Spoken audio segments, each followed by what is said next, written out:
It is so much fun to travel the world, especially for me, farm boy from Idaho. I didn't have many skills when I first awakened to the opportunity that, you could work for pay. I knew how to milk cows, but, that was about it, and it didn't pay very well. But when I was introduced to network marketing, health and nutrition, a marketing system where I could start at the bottom, go to the top, and start part-time, it literally revolutionized and changed my life forever. I've never been the same. And a big share of my story now is sharing with people around the world this extraordinary opportunity. And then along with it, the philosophy that makes it work. Because you can have every technique in the world and the best product in the world, and you can have the finest support system in the world, but unless you have the philosophy that drives you to do the necessary things to make it work, then nothing works. So I like to talk about all the things that made it work for me and see if that might not be valuable for someone else. So I want you to take some good notes. If you're ready to take notes, say, I'm ready. I like this crowd already. Treat me well, I might take you with me as my traveling audience. Now here's the next key on being prepared for the next century, and that is your personal philosophy.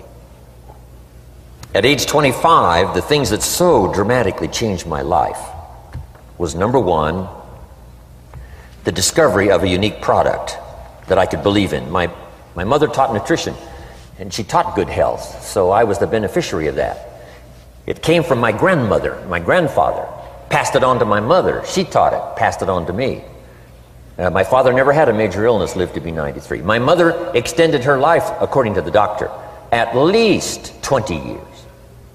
She should have died at least 20 years earlier than she did, simply because she stretched out those years by the study of good nutrition. I was an only child, and Mama studied and, mixed up all that stuff back then. She'd say, hey, me and Papa and her, she said, drink this stuff. If it don't kill us, I think it'll help, and we're gagging down this stuff.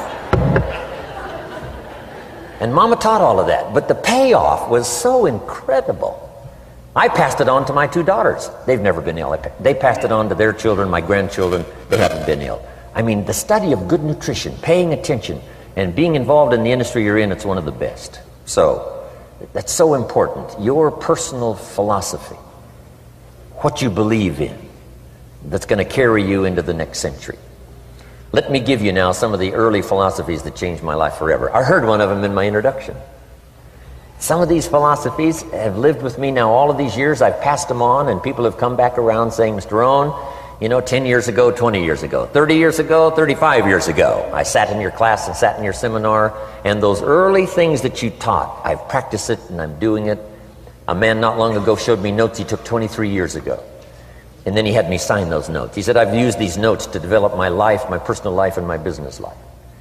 And when he took those notes, he said, I was 18 years old. So it's incredible. I'm so thankful for all these years. But now I want to pass it along to you. Some of the philosophies that changed my life forever. Okay? If you're ready, say I'm ready. Ready. Here's the first one. Profits are better than wages. Once I understood that, I got rich. Profits are better than wages. Nobody taught me that in high school. I went to college for a year and a half. I never heard it. I'm 25 and broke. I'm not destitute. I'm broke. Too much month at the end of the money is broke. And I finally hear this philosophy. Profits are better than wages. Now here's the phrase that goes with it. Wages make you a living, which is fine. Profits make you a fortune, which is super fine. And you can live both fine and super fine. You've now got the mechanism and the ways and means to do that. Profits are better than wages. Guess what? I taught this in Moscow when I was teaching capitalism. The communists had it all wrong. They taught that capitalism was, a big company that oppresses its workers. I mean, it was absolutely ridiculous. They had mentally lost it when they came up with this ridiculous philosophy. Communism taught capital belongs to the state, not the people. And we taught all these years what? Capital belongs in the hands of the people, not the state. That's why, of course, kids should pay taxes, because they can be capitalists, and all capitalists should pay taxes. And it doesn't take much to start an enterprise that makes a profit. I teach kids how to have two bicycles, one to ride and one to rent. I mean, how long does it take How long does it take to make a profit? I mean, a little ingenuity and you're on your way. So profits are better than wages. Capitalism better than communism. Communism said people are too dumb and stupid to know what to do with capital. So you must take capital away from all the dumb, stupid people and give it to the all-wise, all-knowing state. And let the state run everything. I mean, that was communism. And they devastated every country they touched. I've been to East Germany. It's taking $1 trillion just to clean up East Germany. They've already spent $500 billion. They got $500 billion more to go. I mean, every country they touched, and I've been in all of them, they devastated them all with their devastating philosophy. We teach capital belongs in the hands of the people. That's where the ingenuity is to bring goods and services to the marketplace. And I'm going to show you later the miracle of capitalism grassroots in America, which you're involved in. But once I understood this now, it was so incredible. Profits are better than wages. Now, when I first was recruited, I'm a distributor for this little product called Abunda Vita. And here's what my mentor said, Mr. Schoaf. He said, Mr. Rohn, you can start this miracle working business part-time. You don't have to go full-time, you can start part-time. And he said, if you'll devote, to start with, let's say 10, 12, 15 hours a week, where you'll start making a profit, here's what you can now say. I'm working full-time on my job and part-time on my fortune. Because profits lead to fortune. I got so excited about that philosophy. I'm working full-time on my job, but now I'm working part-time on my fortune. I found a way not only to make a living, you won't believe this, I found a way to make a fortune. Can you imagine what that's like then to get up in the morning? To go to work on your fortune? Not to go to work to pay the rent, which is okay, but a chance to go to work to make a fortune? And I said, right now I'm working part-time on my fortune and full-time on my job, but it won't be long until I'll be working full-time on my fortune. Can you imagine what life is going to be like? Now, here was my first goal when I started, and that was part-time.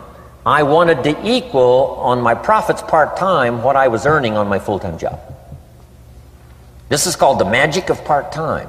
It is so thrilling for people to start working the business part-time, because now you can work on profits, and it doesn't take very long. If you'll really concentrate on those 10, 12, 15 hours a week, it won't be long if you really do it right and learn some of the skills I'm going to talk about. It won't be long until you can be earning as much part-time working on your fortune as you are full-time working on your job. I did that in less than 6 months. Now I've got an incredible invitation. I found a way part-time to work on my fortune, and I'm making as much money at that as I am on my full-time job. Would you like to hear my story? It was incredible.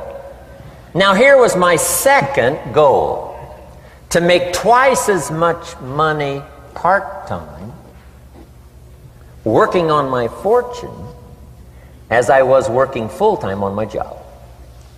And I reached that in less than a year. Making twice as much money part-time working on my fortune as I was full-time working on my job. Now I've got an incredible invitation that won't quit.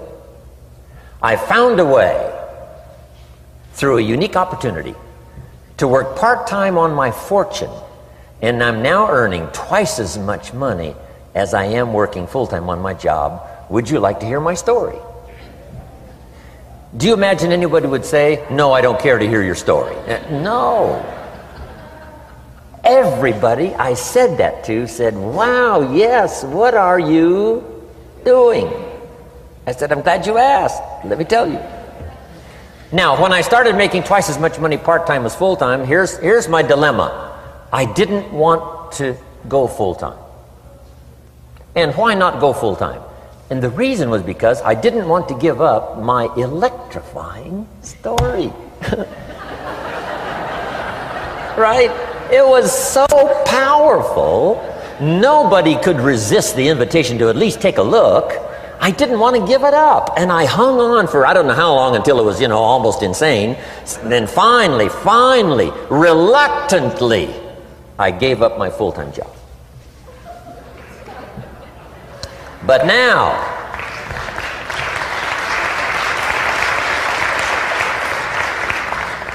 you can imagine the thrill and excitement of going to work full-time on my fortune. It was incredible. But I want you to jot down the magic of part-time. What does it take to really change a person's lifestyle? Not very much. An extra $1,000 a month, I'm telling you, would drastically change most American families' lifestyle. And that's why part-time is so valuable, because it very quickly changes a person's lifestyle. And here's what the change in lifestyle does. It's a great recruiting tool. One of the greatest recruiting attractions is the money you make part-time. Somebody said, "You've been on 3 vacations this year?" Says, "Yes, I got this little part-time thing going." Says, "What's that?"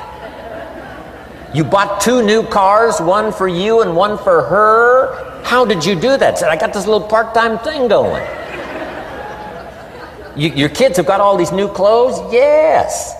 All this stuff is happening. What is it? An extra $1,000 a month. See, $1,000 a month full-time, nobody wants to hear your story.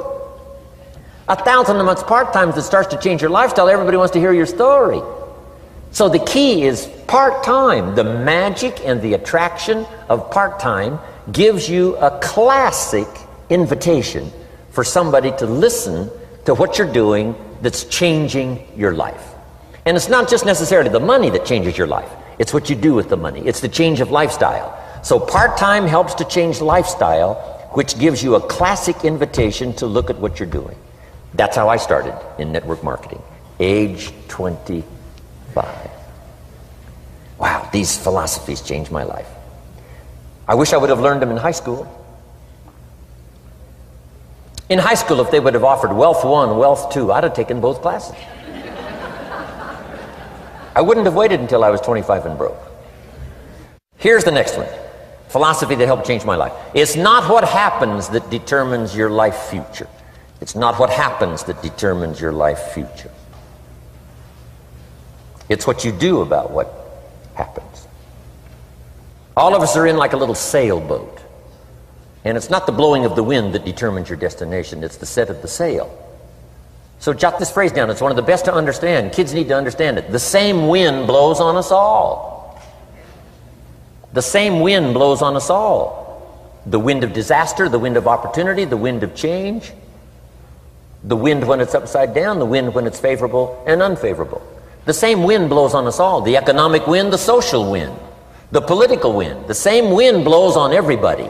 The difference in where you arrive in 1 year, 3 years, 5 years, the difference in arrival is not the blowing of the wind, but the set of the sail. And that's what learning is all about, to set a better sail this year than last year. To set a better sail. The first 6 years of my economic life, I wound up broke. Second 6 years, I wound up rich. You say, well, the Democrats must have finally gotten power. No.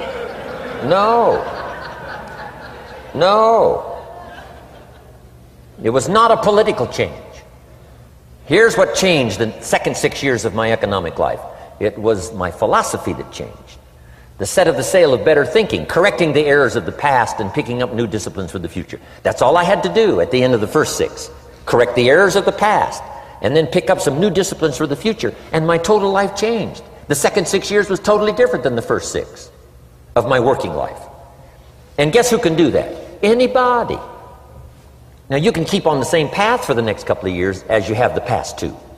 But if you wish to, and maybe everything's okay for you and you don't need to, but if you need to make some changes, I'm telling you, you can start doing it today so that the next 2 years will be drastically different than the last 2. And anybody who wishes to do that can. And you can do it between ages 40 and 43. You can do it between ages 13 and 15.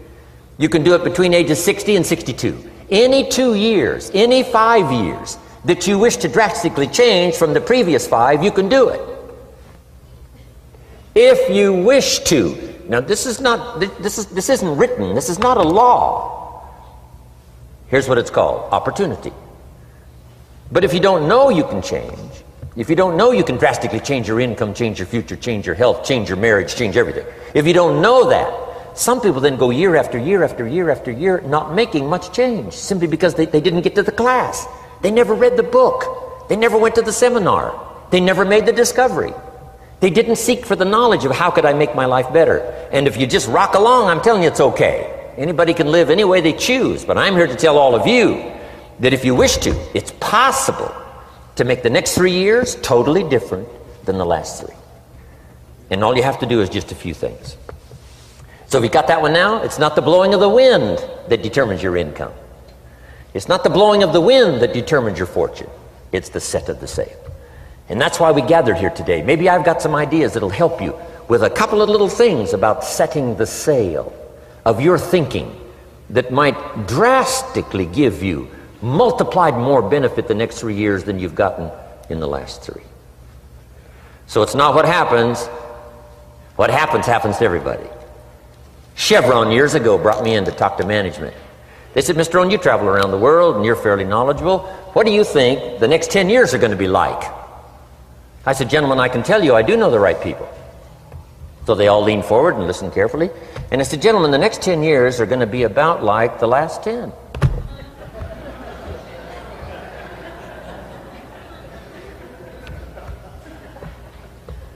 The next season after fall is, well, I promise you that's not going to change. After day comes night. I promise you that's not going to change. Here's how the last 6,000 years reads. If you want to make a note of Jim Rohn's vision of history the last 6,000 years, here's how it reads. Opportunity mixed with difficulty. And if we're around another 6,000 years, it's going to read like that looks like for the next 6,000 years. Opportunity mixed with difficulty. Now, sometimes there seems to be more opportunity than difficulty, and then sometimes there seems to be more difficulty than opportunity, but the mix isn't going to change. After expansion comes recession. But after recession comes expansion. Not to think so, see, is naive. And once you've got just a little of this stuff settled, then you know exactly what to do. You know exactly what to anticipate, so you can be ready. Now, here's the next one, and I heard it in my invitation. Here's what it says. For things to change, you have to change. I was hoping the government would change, and taxes would change, and economics would change, and my boss would change and be more generous. I wished for everything to change, and my teacher said, no, Mr. Rohn, for things to change for you, you have to change. Don't wish it was easier, wish you were better. Once I understood this, this altered the course of my life. Don't wish it was easier. Wish you were better. And here's the big one. Don't wish for less problems, wish for more skills. You don't need less problems. You simply need more skills. Don't wish for less challenge, wish for more wisdom. Accept the challenge, because you can't grow without a challenge. You can't get rich without a challenge. You can't fly without gravity. You have to understand the challenge. But that's the key, is to now develop wisdom to overcome the challenge. Don't wish for less challenge, but more wisdom. And then here's one more philosophy that helped change my life forever. You can do the most remarkable things no matter what happens. Humans can do the most remarkable things no matter what happens. Philosophies that changed my life. Here's one of the big philosophies I learned in network marketing. It's called the law of averages. If you do something often enough, a ratio... Here's one of the big philosophies I learned in network marketing. It's called the law of averages. If you do something often enough, a ratio will appear. Key phrase, if you do something often enough, a ratio will appear. It's amazing. It's uncanny. In baseball, we call it batting average. If you talk to 10 people, one says yes. Now the ratio has begun. 1 out of 10. Talk to 10, get 1. Here's something interesting about the law of averages. Once it starts, it tends to continue. This is colossal information. Once a ratio starts, it tends to continue. If you talk to 10 and get 1, sure enough, chances are excellent. If you talk to 10 more, you'll get another one. Talk to 10 more, you'll get another one. Now you can compete. If you can only get 1 out of 10, you can compete, even with somebody that can get 9 out of 10. If you've been here a long time, you can get 9 out of 10. I just joined, I can only get 1 out of 10. If we have a 30-day contest, I will beat you. Say, well, how could you beat me? Here's why. During that 30 days, you talk to 10 and get 9. I talk to 100 and get 10. I beat you.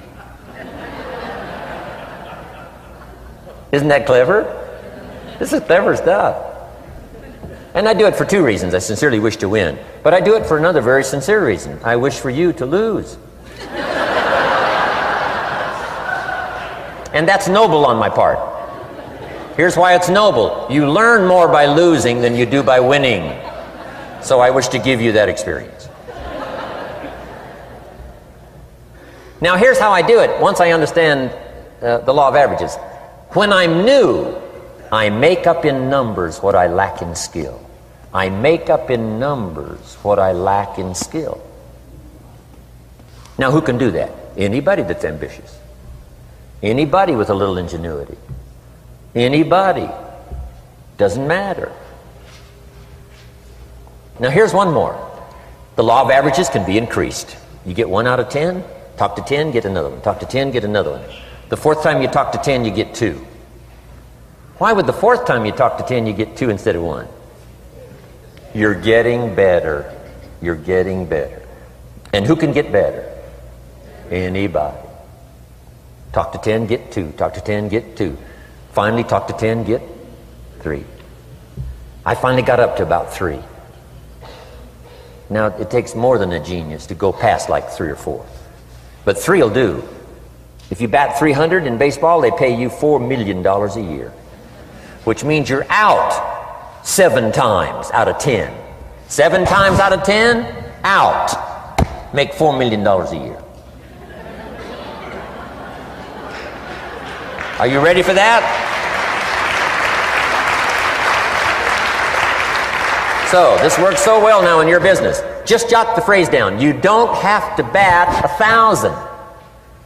You don't have to bat 1,000 to make big money. 1 out of 10 is fine. 2 out of 10 is terrific. 3 out of 10 is fabulous. Some particular incredible genius might get 4 out of 10. But 3 out of 10 is sufficient to make you rich beyond your wildest imagination. This is how I went after my friends, neighbors, and relatives when I first started recruiting. I said, look, I've got a new business and I'm getting about 3 out of 10 to join. And I don't mind you, just come to the meeting and be one of the 7.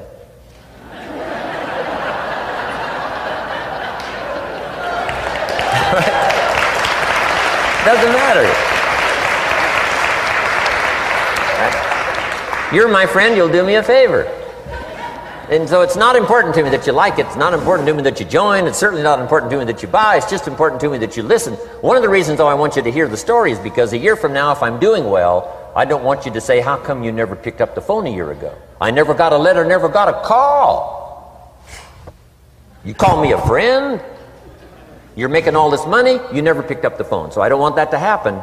So for 2 reasons, I want you to see what I'm doing. So that a year from now, if I'm doing well, I can say, you know, I gave you the opportunity. But also, just as a favor, come and be one of the 7. It doesn't matter to me if you buy or join. But I need 10 to get 3.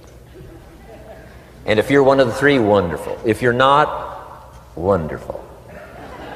It doesn't. It might matter to you. It might matter to you, but it doesn't matter to me. Now, it matters to me because we're friends, but it doesn't matter in terms of my averages. So if you decide to get rich, just learn the law of averages. You're off and running. Now, here's the second law that changed my life forever in network marketing. I learned the law of sowing and reaping. And in the law of sowing and reaping is also the story of the law of averages. Jot this down. The story of the sower comes from the Bible. I'm an amateur on the Bible, but this is such a useful story. Here's what the story says. And take the notes because the drama's in the details. The sower was ambitious. Evidently he was ambitious. When you read the whole story, you'll conclude, yes, this was an ambitious sower. Here was number 2. He had excellent seed. The sower who sowed the seed had excellent seed. And the excellent seed can be an excellent opportunity, an excellent product, an excellent story. So we've got an ambitious sower with excellent seed. But now here's the rest of the details of the story. for your information, for the drama of your life, so you can understand things better. Learning some of this is how I got rich by age 31. Okay. Number one, it says the sower goes out to sow the seed, but the first part of the seed falls by the wayside and the birds get it. So jot this down. The birds are going to get some of the seed. The birds are going to get some of the seed. Now you say, well, Mr. Rohn, what does that mean? Well, I invite John to come to a meeting. He said he'd be there Tuesday night. Tuesday night I show up, John isn't there. I say, John, I wonder why John didn't make it. Now I know the answer.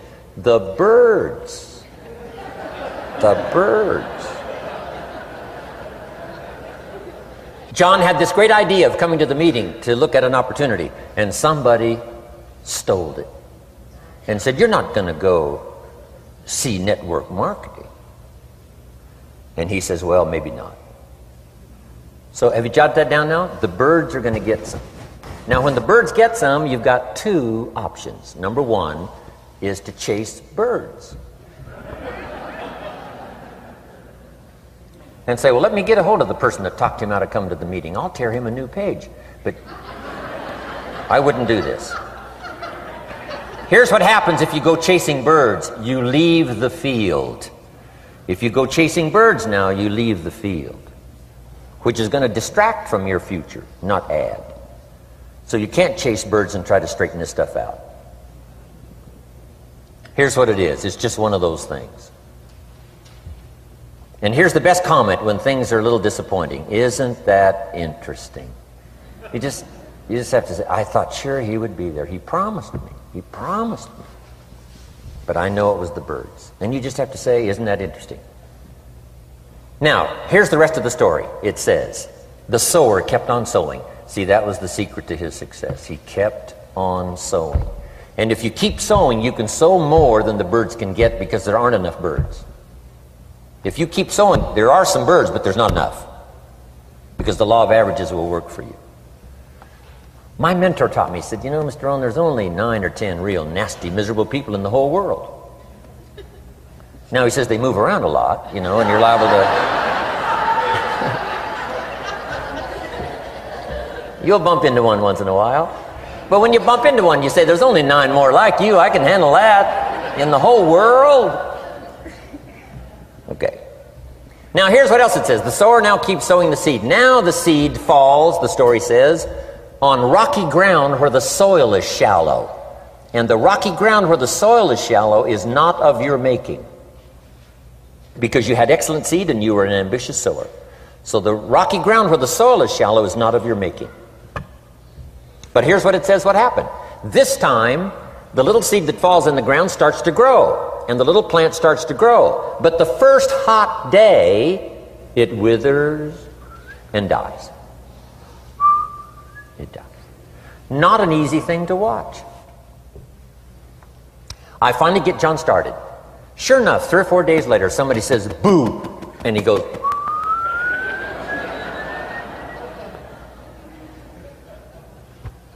He's gone. Doesn't show up at the second meeting. And I say, I thought sure John would last a week. What happened? Jot this down. The hot weather is going to get some. And this is not of your making. Here's what you must say when that happens. Isn't that interesting? Wow. What can you do? The answer is nothing. You say, well, I'm going to try to change this. I wouldn't take that class. You know, the sun comes up in the east. Somebody says, why is that? I wouldn't spend much time on that. Just let that happen.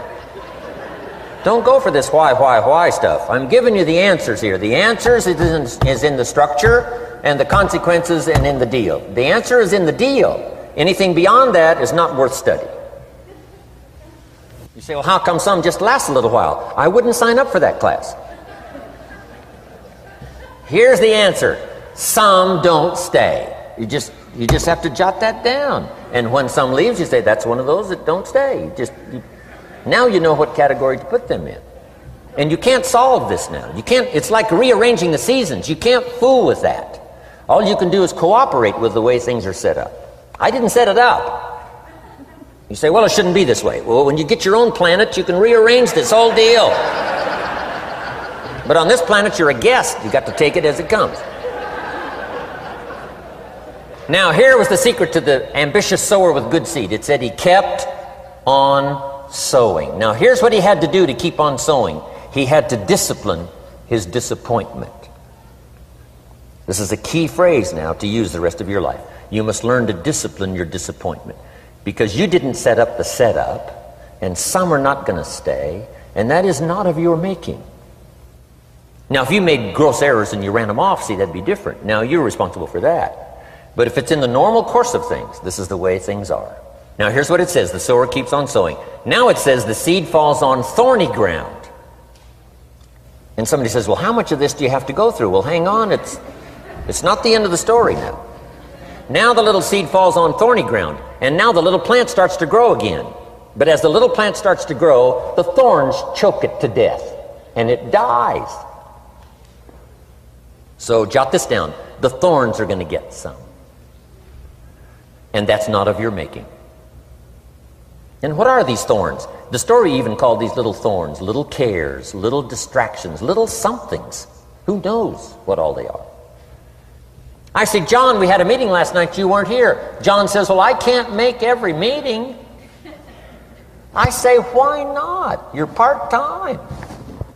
He said, well, the screen door came off the hinges. And you just can't let your house fall apart. You got to take some time and fix things up. And I can hear the thorns going,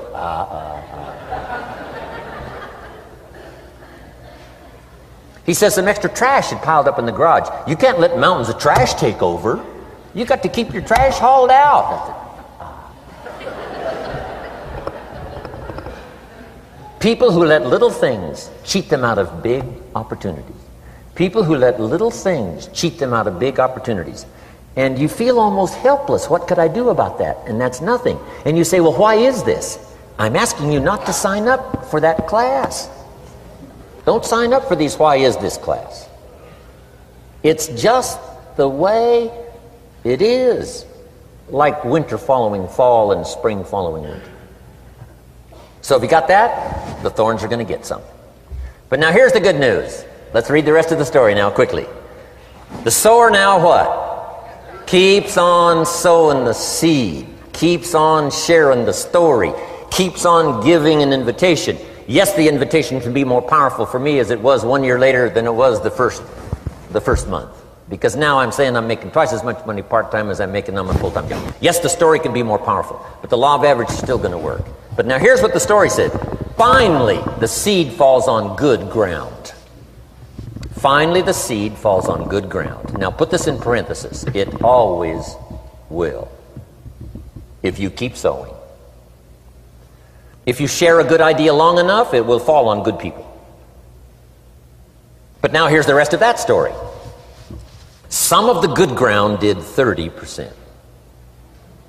And some of the good ground did 60%. And some of the good ground did 100%. You say, well, why the difference in numbers? I wouldn't sign up for that class. Come on. Have I said that often enough now? Don't register for that class. It's just the way it is. Now, I tried to get the 30s to do 60. Found out it was more than I could handle. I used to say, I'll make them successful if it kills me. I almost died. No, you can't do that. Here's what you do. Let the 30s do 30 to the best of their ability and keep doing 30, because that's how they build their lifestyle and get what they want out of life. And let the 60s do 60, and let the 100s do 100s. Now, how can you get some to do 100%? You got to go through all these experiences, and you got to talk to all these people. Let me quickly give you now a list of the skills that changed my life forever. Developing a new philosophy that I could do it in my network marketing experience now led me to developing new skills. Right, I knew how to milk cows, but it didn't pay well. Here's the first skill I learned to change my life. getting a customer, making a sale. And of course, sales for you is easy, right? Because it's not technical, right? The technical is all taken care of. You simply represent your product. If you share a unique product, talk about its merits, persuade someone that it's the best, they agree to buy, that's the simple art of sales. But in your business, here's what it's more like: sharing. Because using the product yourself, gathering some testimonials, you simply share that. So we're not talking like high-powered spacecraft technical skills here. It's simply sharing something you've discovered with someone else and doing it well enough to where they agree they would like to participate. Now here's what happened when I learned sales. It multiplied my income by 5. Now it didn't take that much because I wasn't doing that well in farm country. But it did multiply my income by 5. Sales. Getting customers. Laying that incredible foundation for an entrepreneurial career. So now I've got 2 skills: milking cows and making sales. Here's the next one I learned that changed me forever, and that's recruiting. Introducing the business opportunity to new people. Learning how to give a good invitation. Learning how to give 2 kinds of presentation, formal and informal. And the third part of recruiting, of course, is following up. Once you start a new life, now you got to take care of it, like a new mother would take care of her baby. You don't start a new life and abandon it. You start a new life and nourish it like a mother and protect it like a father. You got to be both mother and father to a new person. Nourishment, ideas like a mother. Protection, help defend your new life against the encroachment of outside voices that would try to talk them out of it. So you got to be mother and father in this art of recruiting. We call it being a sponsor. And being a sponsor is like being a bridge, helping somebody from darkness to light, from skeptic to faith, from not knowing to knowing, from no confidence in themselves to starting to gain confidence. You're the bridge that helps people from the shadows to the sunlight. It's one of the most exciting positions to occupy in all of network marketing industry, is the bridge, helping people crossing the bridge out from discouragement into recognition. Being this bridge, that's what the recruiting magic is all about. You've got the answers. They've been looking for the answers. You've got the answers. And you help them cross this bridge. You see something in them before they can see it in themselves. You assure them that it's possible to be more than they are, therefore they can earn more than they've got, have more than they possess. This is one of the great arts in the world. And here's what's exciting about this art. It pays big money. Because now you operate a unique philosophy taught first in the Bible. John Kennedy taught it in his inaugural speech. Zig Ziglar's got one of the best ways to put it. And that's the secret to wealth. The secret to wealth and fortune. First taught in the Bible. Because the question was asked, how can we achieve greatness, great wealth, great power, great influence, great recognition, great self-esteem? How can we achieve greatness? The master teacher was asked. And here was his formula for achieving personal greatness. He said, find a way to serve the many. For service to many leads to greatness. For those that are interested. Some people aren't interested, but for those that are, service to many leads to greatness. Someone says, well, best I can do is just take care of myself, which is okay, but it doesn't lead to greatness. Someone says, I got enough bills of my own, I can't worry about someone else's bills. That's okay, but it doesn't lead to greatness. Greatness is helping people pay their bills, you forget about yours. Because if you help enough people pay theirs, yours disappear. Help people with problems, your problems disappear. The key to greatness, the master teacher taught, is finding a way. Now, a lot of people would like to serve many people, but they don't have a way. And what's exciting about you and your business is you've now got the way. Whether you use it or not, it's up to you. Whether you cash it in or not is up to you. Whether you make a fortune or just a little, that's all up to you. Each person's ambition. It's called the same marketing. The same product. The products are the same for everybody here. The marketing system is the same. The difference is each person's philosophy and each person's individual ambition. But whatever your ambitions are, now you've got the ways and means. And here's what you've got the ways and means to do. Serve as many people as you would like. Now, here's what's exciting about recruiting. With what you're involved in here, you can directly and indirectly affect the lives of dozens of people. Some of you are going to directly and indirectly affect the lives of hundreds of people. And some of you, if you wish, can directly and indirectly affect the lives of thousands of people. And the pay is accordingly. If you affect a few, you earn that pay. If you affect the many, you earn that pay. But the secret is found in the Bible. Service to many leads to greatness. Now, John Kennedy said it in his inaugural speech. Here's what he said: don't ask. Don't we wish that was the current political philosophy? Where is John Kennedy and his philosophy? John Kennedy said, don't ask. That's important if you understand philosophy. He said, don't ask what the people can do for you. Don't ask what the country can do for you. Don't ask what the government can do for you. That's not how you get rich. That's not how you have high self-esteem. That's not how you get trophies to put on the mantle above the fireplace, asking what the people can do for you. Don't ask, he said, what the people can do for you, but ask, what could I do for my country? And the country means the people. What could I do for the people? I want trophies. I want recognition. I want high self-esteem. I would even like a chance to make a fortune. John Kennedy says it's easy. Don't ask what the people can do for you, but ask, what could I do for the people? Could I directly and indirectly serve many in my country? And now that you are participating in this program, the answer is yes. Now, Zig probably said it best. Zig's got some great stuff. Zig and I have been good friends for a lot of years. Zig says money isn't everything, but it ranks right up there with oxygen. Yeah, Zig, you're right. Zig says, my dentist told me, Zig, only floss the teeth you want to keep. You know, forget the rest. But here, Zig is famous for this now. This is one of Zig's philosophies, and it goes right along with the other two, the Bible and John Kennedy. Here's what Zig says: if you help enough people get what they want, you can have everything you want. If you help enough people get what they want, you can have everything you want. Now, wanting everything you want, we call that self-interest. But it's okay to have self-interest if you do it in a positive way. By helping enough people get what they want, you can have everything you want. Now, you can accomplish all that by learning this next skill called recruiting. And I learned it, and it made me fortunes. So now I've got 3 skills: milking cows, making sales, and recruiting.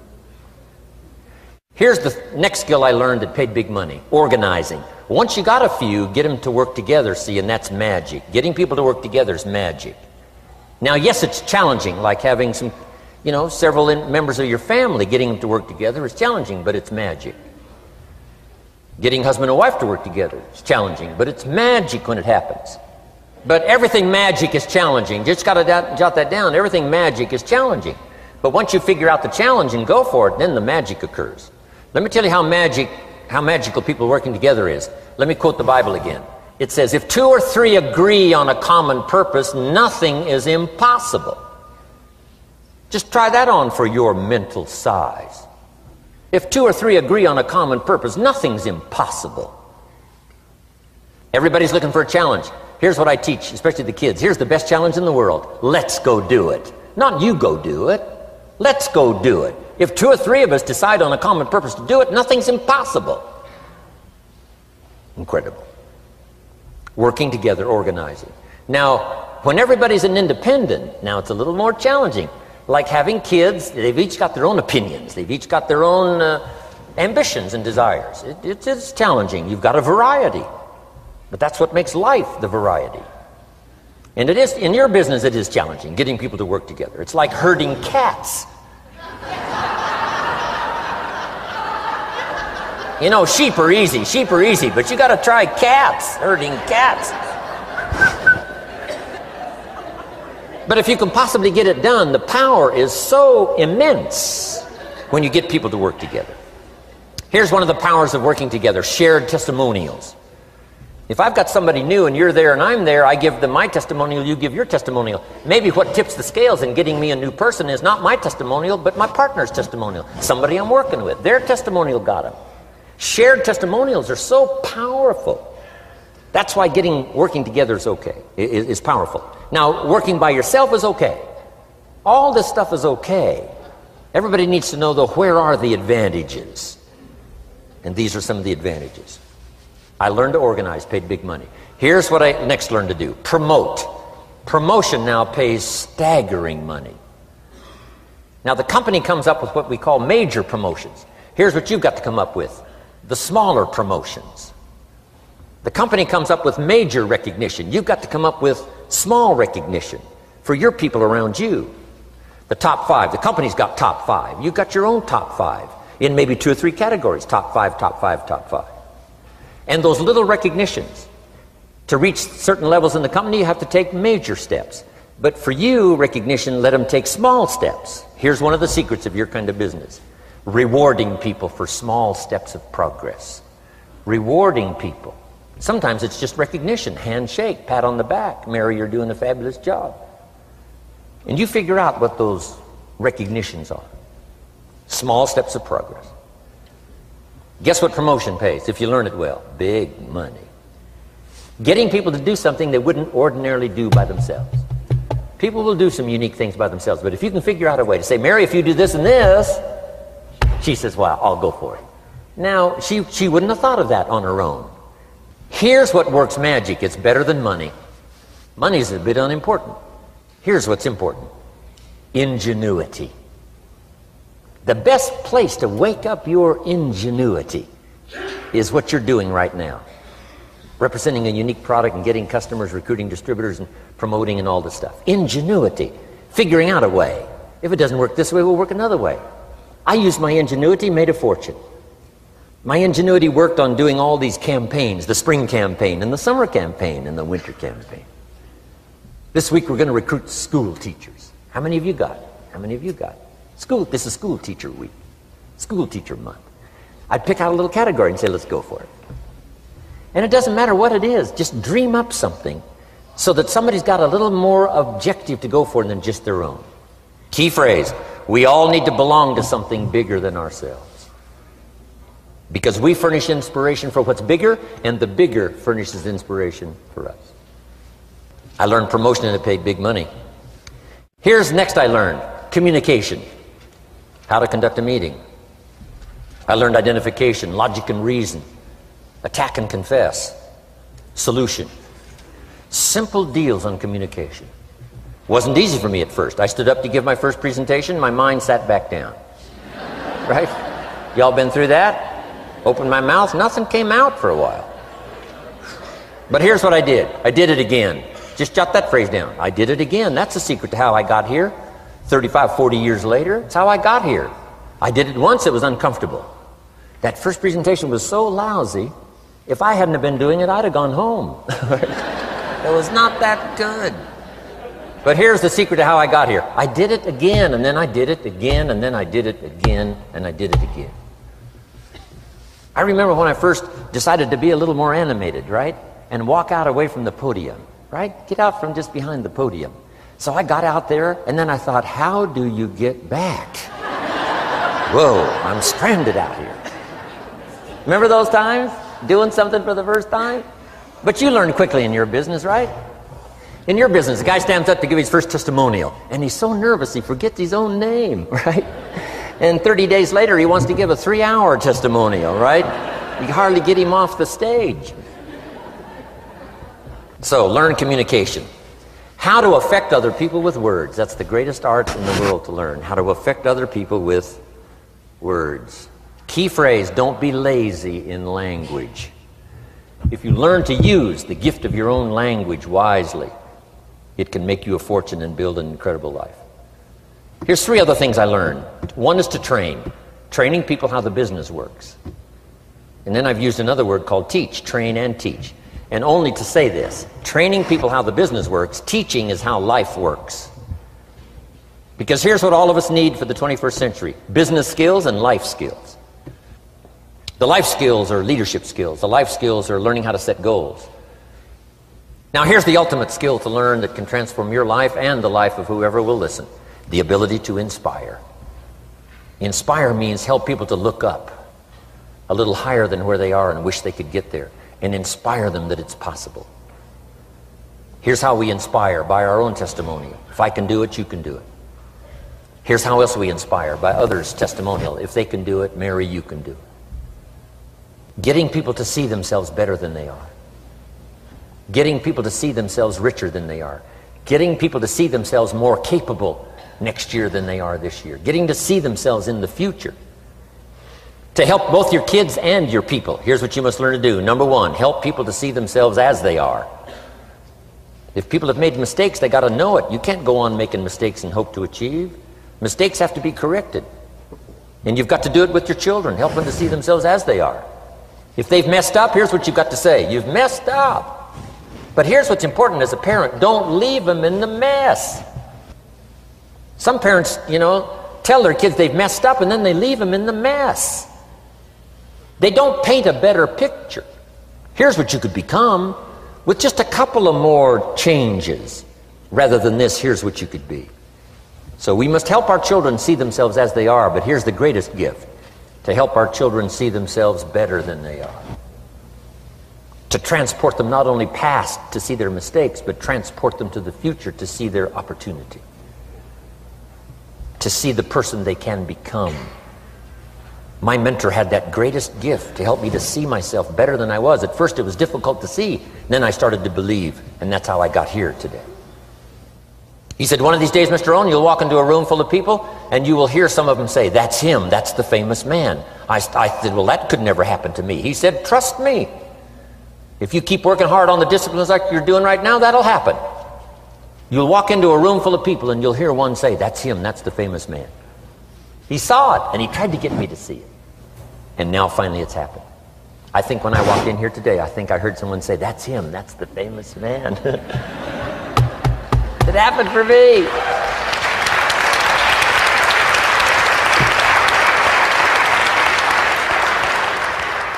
And if it can happen for me, it can happen for you. Just master these skills to inspire. Here's what else I learned, the skills of building an organization. Learn to work with the people who deserve it, not the people who need it. You must be like life itself, respond to deserve, not to need. It doesn't say if you need, you will have a harvest. It doesn't say if you need a harvest, you'll have a harvest. It's not what it says. It says if you plant, chances are good you'll have a harvest. If you plant, you will reap. Not if you need, you will reap. So we must be like life itself. Respond to the people who deserve it by planting, by taking the first step. Even God himself says, if you move toward me, I'll move toward you. That's the condition. You move toward me, I'll move toward you, says the Almighty.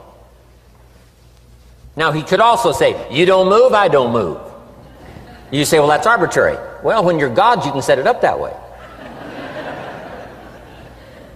Now, learn to work with the people who deserve it, not the people who need it. Now, here's what's the next step. Teach people how to deserve your time. Teach people how to deserve your attention. Teach people how to deserve a phone call. Say, Mary, you just take this one step and I take 2 steps. You take 2 steps, I take 5 steps. You don't step, I don't step. But this isn't hard now. You step, I step. You respond, I respond. You try, I try. You make a call, I back you up. Right? Learn to teach people how to deserve your time and your attention. Next, I learned to work by group more than individual. Here's why. 80% of the people do 20% of the business. So 20% of the people you can work with individual, 80% you have to work with by group. But group is very powerful, less confrontational. Then here's what's important for all of you to learn as a sponsor, helping other people. You can help 1,000, but you can't carry 3 on your back. You can help 1,000, but you can't carry 3 on your back. And I'm sure all of you have already gotten that experience, even though you've been here a short time. Some people will try to get on your back. That's where we got that expression, get off. That's where we got that. A guy discovered somebody on his back and said, what? I can't carry you, get. Now, if you're like some I see here, 6'4" and you weigh 300 pounds, you might carry one, and if you were really big enough, Kareem Abdul-Jabbar or something, you might carry two, but you can't carry three. When babies are born, they were not designed just to be carried. Babies were not born to be carried all their life. Someday you got to try your legs. Someday you got to try your wings. Someday you got to try. Even if you fall down, you got to try, because you can't just crawl around all your life. You can't be carried all your life. So as quickly as possible, you can help 1,000, but you can't carry 3. Next, don't expect a pear tree to bear apples. I used to try to change everything. You can hang apples on a pear tree. I'm telling you, it won't help. You can put up a sign, this is an apple tree. Sure enough, come the season, pears. Here's what I learned. You cannot change people, but they can change themselves. You cannot change people, but they can change themselves. Incredible. Capital in your business isn't what matters. Okay, it's not the money that buys you a future. It's your skills that buy you a future. Money and no skills, and I'm telling you, you're still poor. Money and no ambition, where are you? Money and no courage, you're broke. A little bit of money and a whole lot of courage. That's all we need. I'm looking for people when I'm recruiting back in those days, and the money didn't matter. What mattered to me was somebody's willingness, somebody's ingenuity, somebody's willingness to try. Right? If they had $1 to invest, that was plenty for me. $1 and some ambition, and I can show you how to get rich, and it'll be one of the classic stories of the company. I go to recruit somebody, they say, I don't have any money. See, I've been looking for you for 6 months. Let me show you how to do it without any money. Because here's the rules of capitalism. Jot this down. You can either buy and sell, or if you're in certain circumstances, you can sell and buy. If you've got ambition. Now, if you haven't got ambition, we can't cure that, and money won't cure lack of ambition. But if you've got $1 and some ambition, I'll show you how to get rich. And even if you don't have $1, I'll show you how to get rich, because you can sell and buy. Somebody says, as soon as the product arrives, I'll sell it. Then you don't understand. You don't understand the magic of fortune if you say, I have to wait till it gets here to sell it. And you probably don't understand the value of your own story. Once I understood that, I knew I was going to be wealthy. That's why right in the beginning I started giving big tips. I knew I was going to be wealthy. Say, wow, this guy tips like a rich man. Say, that's right, he tips like a rich man. Even in the beginning, I tipped like a rich man because I knew I was going to be rich. Wow. Isn't this fun? Yeah. So jot these phrases down as I close. Number 1, the greatest value in life is not a bank account. The greatest value in life is not a car, a home to live in. The greatest value in life is this. Make a note. Living a good life. In the midst of all of our achieving and recruiting and building and growing, helping other people, being a part of society and the country and the world, being all of this stuff, here's what you must figure out all of your life, how to continually live a good life. So let me give you my short list. I'll cover the long list the next time I see you. Here's the short list on a good life. Number 1, productivity. If you don't produce, you won't be happy. Here's number 2, good friends. The greatest support system in the world is good friends. You got to work on that. Don't be careless here. Friends are those wonderful people who know all about you and still like you. Here's next. Spirituality. I'm not asking you to be a believer. I am a believer that humans are more than an advanced form of the animal kingdom. I'm a believer that we're a special creation. I don't ask you to be a believer, but here's what I do ask. If you are a believer, here's what you must do. Study, practice, and teach. Whatever's valuable to you, study, practice, and teach. Repeat it after me now. Again. Study, practice, and teach. Here's why. It builds the foundation that builds the country, that builds the nation, that helps us to compete among the nations of the world in the 21st century. And this is one of those subjects, to study, practice, and teach. Next, my parents taught, don't miss anything. Don't miss the game. Don't miss the performance. Don't miss the show, the movie. Don't miss the words. We're all inspired by the words. Elton John says she lived her life like a candle in the wind, never knowing who to cling to when the rain set in. You can't miss those lyrics. You can't miss the music. You can't miss the songs that nourish the soul. You can't describe how brief and fragile life is much better than that. George Harrison, one of the Beatles, sings, "If not for you, the winter would hold no spring. Couldn't hear a robin sing. I just wouldn't have a clue if not for you." Wow. You got to remember the words.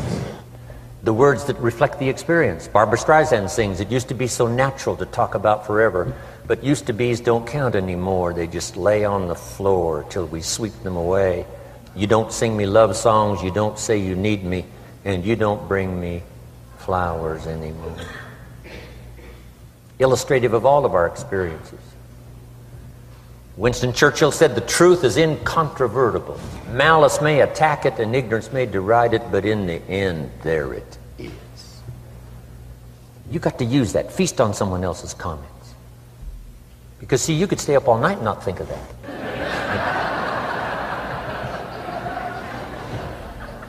I'm asking you to do your research. I'm asking you, don't miss anything. Don't miss the play. When my father was 93, just before he died, if you would have called him at 10:30, 11 o'clock at night, he wouldn't be home. He's at the rodeo. And he's watching the kids play softball. He's at church. He's watching the concert somewhere. Every night. My parents taught me that. Don't miss anything. Even the little small things, don't miss. The big things, don't miss. Don't miss, don't miss. It's part of living a good life. Here's why. Jot this phrase down. It'll serve you well forever. If you live well, you will earn well. If you live well, it'll show up in the texture of your voice. If you live well, it'll show up in your face. If you live well, it'll show up in the magnetism of your personality. If you live well. So don't miss the nourishment of all the things around you that could help you live a good life. Next is the inner circle. Take care of them, they'll take care of you. Inspire them, they will inspire you. Nothing more valuable than the inner circle.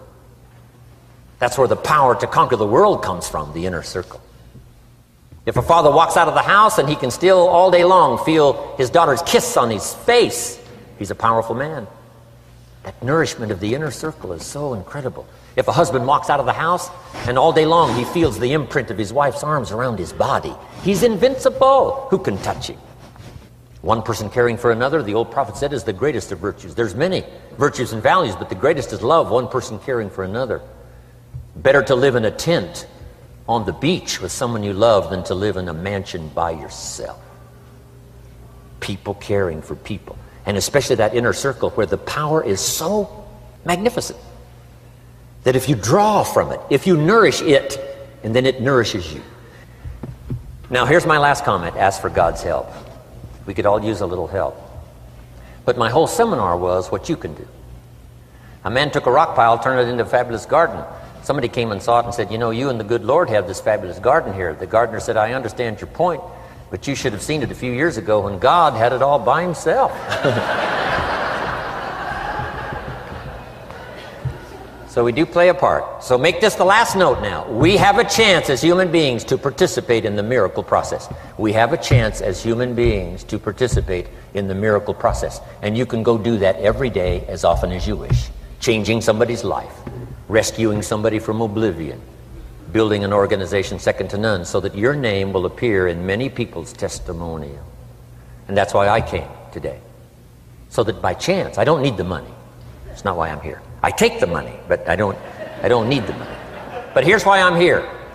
By chance, perhaps, if I've come along at the right time, I don't know what time this is for you, but if I've come along at the right time, just maybe, a week from now, a month from now, a year from now, 5 years from now, you might say, Jim Rohn came by and gave us a little piece of information. That started me down the road. Here's what's happened to me. And my name might appear in your testimonial. Now here's the drama as we finish. How many of you have my name in your notes? Here's the part of the drama then. I go with you.